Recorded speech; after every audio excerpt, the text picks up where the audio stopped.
Hey, P4. Welcome back. Thank you all for taking the time out to watch my read alouds and to listen to this story. We've just found out about the shipwreck. So we know that the Sea Venture, they had to run it aground, which means that they purposefully wedged it into some reefs. So we've just found out about that part of the story. It was a little bit scary because Amanda, Jemmy, and Meg went up onto the deck because the ship was sinking and taking on lots of water, and they nearly lost one another.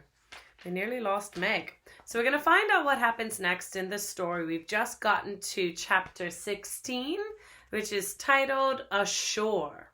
So we can kind of guess what that means. They must be getting off of the ship and going on to shore. So let's find out. Amanda was on her feet. Something strange had happened. The deck no longer shivered and tipped beneath her. She could stand. She could walk. She tried to look over the rail. The wind blew, spray into her face. "Get up, Meg," said Jemmy. "We've stopped." John Rolfe and Mistress Rolfe were at the rail. "Now I see," he was saying. "This ship is caught between two rocks." "Then we can't sink," said his wife. "But the ship may break apart," he said. "We must get to shore." People were running across the deck. Sailors were making the small boats ready. Admiral Summers shouted through a horn, "Women and children into the first boat!" Amanda and Jemmy and Meg crowded in with the others. Men were there to row. The boat swung down over the side. A wave lifted it high and carried it away. Amanda was between Jemmy and Meg. They were on their knees in the bottom of the boat. "I see land!" shouted Jemmy. Amanda saw it too. It was like a long shadow through the rain. "There's land," she said, with her mouth close to Meg's ear. Meg didn't answer. She was hiding her face under Amanda's arm. Amanda held her breath as the boat dipped and rocked from one wave to another. They reached the shallow water near the shore. There the waves were not so high, the roar of the storm not so loud. She began to hear voices of the people about her. She heard a woman ask, "Is this Virginia?" A sailor answered, "This is an island. The admiral says this is Bermuda." The woman set up a wail, "Bermuda is where the devils are." Another woman wailed with her, "The devils made the storm and wrecked the ship. They'll never let us land." "Devils or not," said the sailor, we have to land this boat." Amanda watched the shore. Now she could see a white strip of land next to the water, with green woods beyond it. The boat scraped the sand. The men helped the women and children out. Amanda and Jemmy and Meg started up across the beach. It was hard for them to walk on land. They were used to the ship that kept moving under their feet. Meg had hold of Amanda's dress. "This is your land," she said. "My land?" said Amanda. "The one you told us about." "That was just a story," said Amanda. "I didn't know there would be land here." "Yes, you did," said Meg.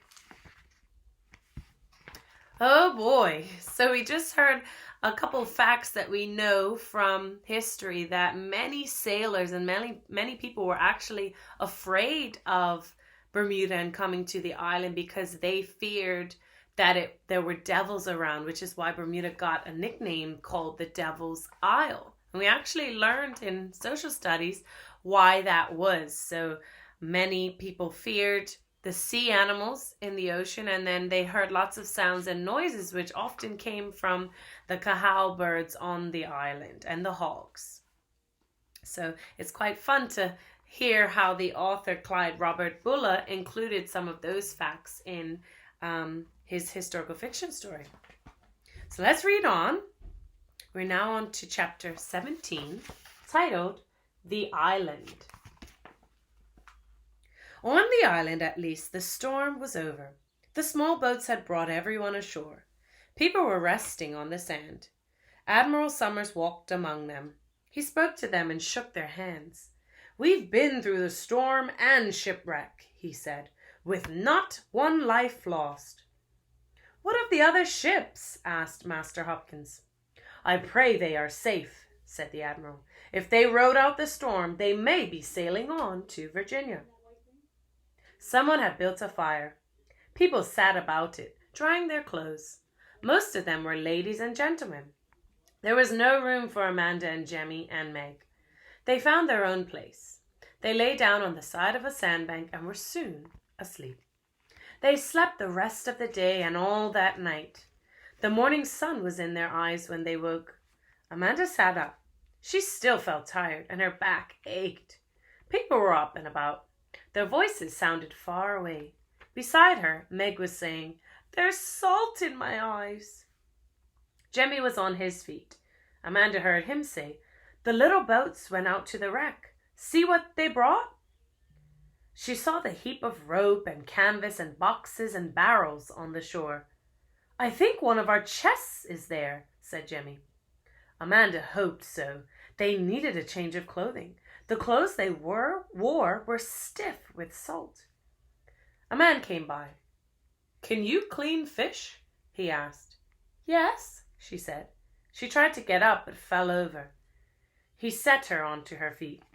She followed him to the flat rocks near the water. She felt as if she were learning to walk all over again.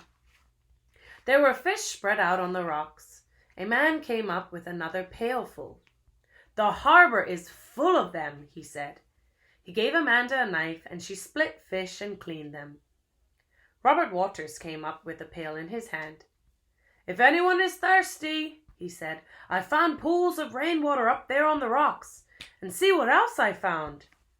He showed them the pail nearly full of eggs. "Almost as big as hens' eggs," he said. "They are from the white birds you see along the shore." "We'll live like kings here," said an old sailor, "if the devils don't get us first." "There are wild pigs in the woods," said Robert Waters, "and they have no fear of me. It's like they never saw a man before."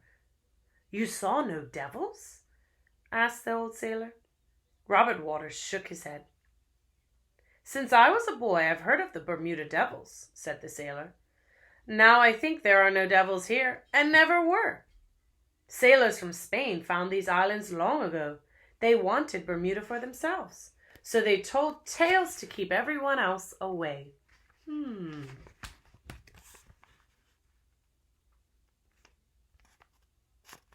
So here you got an image of the three children. You see them with the fish and the eggs in the background.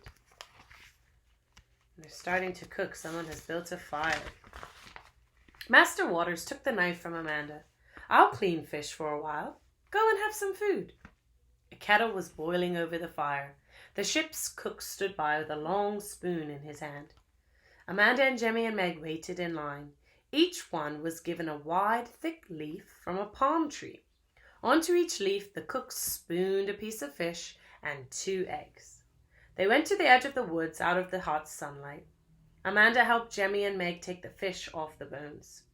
"This is good," said Jemmy. "Isn't it good, Amanda? Is there more?" "We'll see," she said. Meg rolled up her leaf and made a nest for her 2 eggs. "They're pretty," she said. "Poor little Meggie," said Amanda. "Your dress is all shrunk. It's up to your knees." "So is yours," said Meg. "You look funny."